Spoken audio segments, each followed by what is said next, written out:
మనుగూరులో ఒక private doctor ఆవేదన.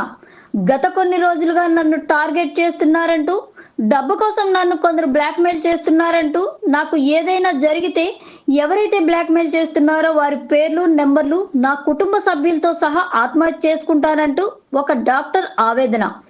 కొంతమంది డబ్బుల కోసం వేధింపుల వల్ల వృత్తి కూడా చేసుకోలేకపోతున్నాను అంటూ ఒక ప్రైవేట్ డాక్టర్ శశిధర్ సోషల్ మీడియాలో పెట్టిన ఈ వీడియో ఆవేదన మీరే వినండి. మనుగూరులో జరుగుతున్న ఈ బ్లాక్ మెయిలింగ్ వ్యవస్థను అరికట్టాలి. కష్టపడి నేను సంపాదించుకున్న డబ్బు నా కుటుంబ సభ్యులకు దక్కాలి. డబ్బు కోసం బ్లాక్ మెయిలింగ్ చేసే వారికి నేను ఎందుకు ఇవ్వాలి డబ్బు? కదలిరండి, నాకు అండగా నిలవండి అంటూ వీడియో చేశారు డాక్టర్ శశిధర్.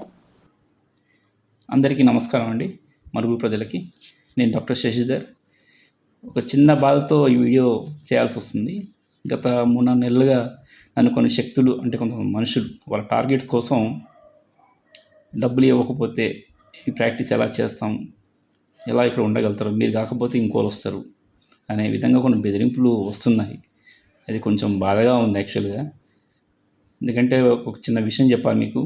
2008-9 ఆ టైంలో నేను మనుగురు వద్దాం అనుకున్న టైంలో అప్పుడు భయం వేసింది. మనుగురు అంటే పుట్టి పెరిగినా కానీ అమ్మో ఏంటో మనుగురు అంటే ఒక భయం అనేది ఉంది ఎప్పటి నుంచో. అది కొంతమంది బెదిరింపు డబ్బులు తీసుకుంటుంది చిన్న భయంతో నేను రాలేకపోయాను అప్పట్లో. కానీ 2011 ఆ టైంలో నా క్లాస్మేట్ గోపాలు రాత్రి 9:30కి చాలా బాధపడుతూ ఫోన్ చేశాడు. నొప్పిరా, ఎవరు చూడలేకపోతున్నారు, ఎవరు రావట్లేదని. 2006, 7, 8లో డాక్టర్ కిరణ్ కుమార్ కొన్ని రోజు చేసి ఉండే. కొన్ని దాడుల వల్ల వాళ్ళు ప్రాక్టీస్ ఆపేశారు. కొంతమంది సీనియర్స్ వాళ్ళకి ఏజ్ అయిపోవడంలో వాళ్ళు ప్రాక్టీస్ ఆపేశారు. 8:30 తర్వాత నరకయాతన ఉండేది మన ఊరి పరిస్థితి. అది కొంచెం బాధ అనిపించింది నాకు. 2012లో నేను ఆల్రెడీ మెడిసిన్ అయిపోయింది, కార్డియాలజీ అయిపోయింది.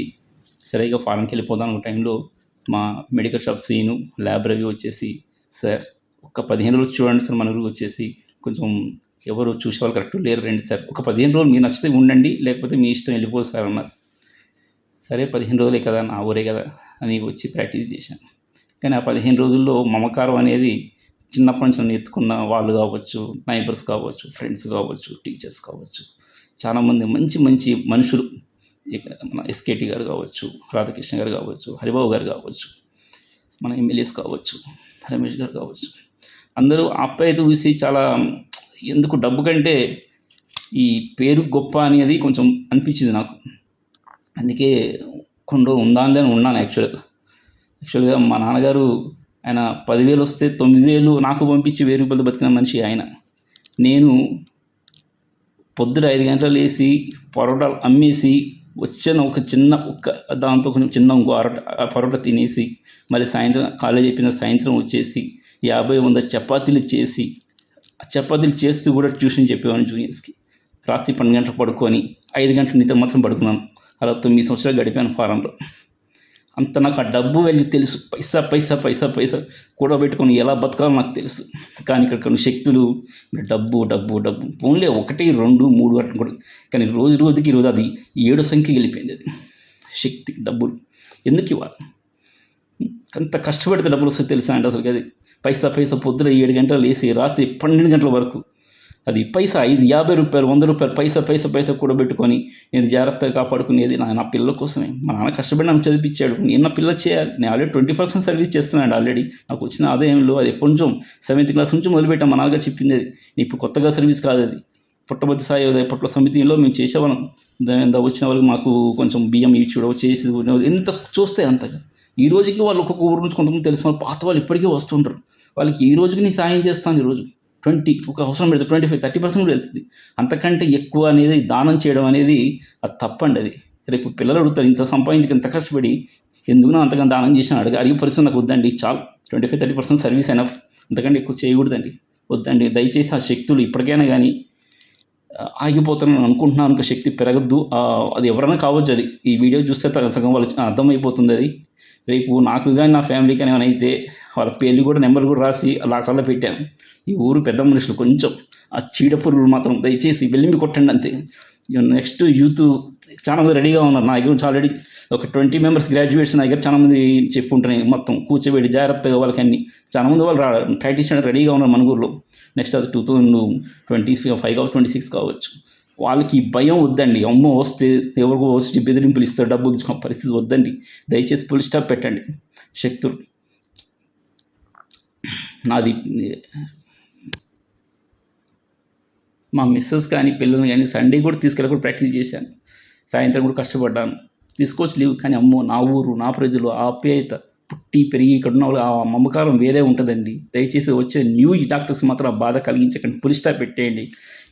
మీ టార్గెట్స్ కోసం, మీ డబ్బుల కోసం అనవసరంగా డాక్టర్స్ని టార్గెట్ చేయకండి. ఎథికల్ ప్రాక్టీస్ మొత్తం పోతుంది, అనెథికల్ ప్రాక్టీస్ వస్తుంది.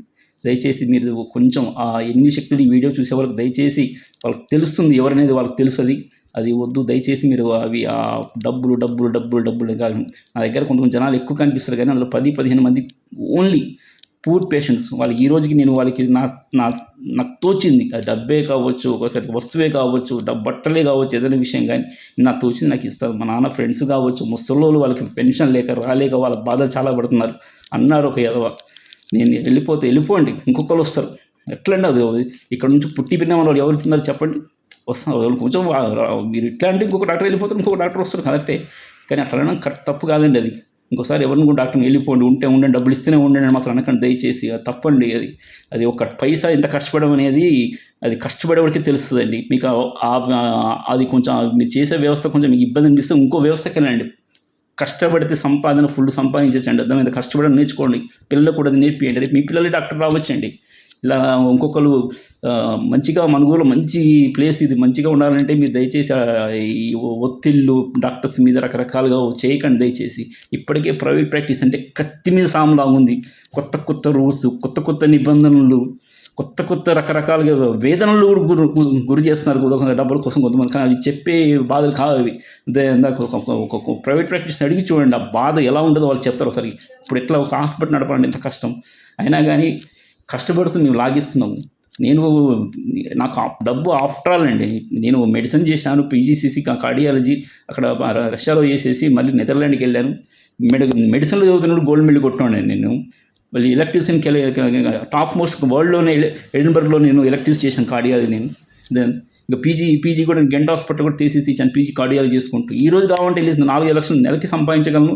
Only Monday to Saturday correct రోజుకి 5-7 అవర్స్ అండి. అక్కడ అర్ధరాత్రి ఒక్కొక్కరు ఫోన్ చేసి 2 ఫోన్ చేసి ఎందుకు లేవు తప్పండి. అది హ్యూమన్ రైట్. రాత్రి ఇప్పుడు పడుకోవాలి, ఎవరో ఒక మనిషిని పడుకోవాలి.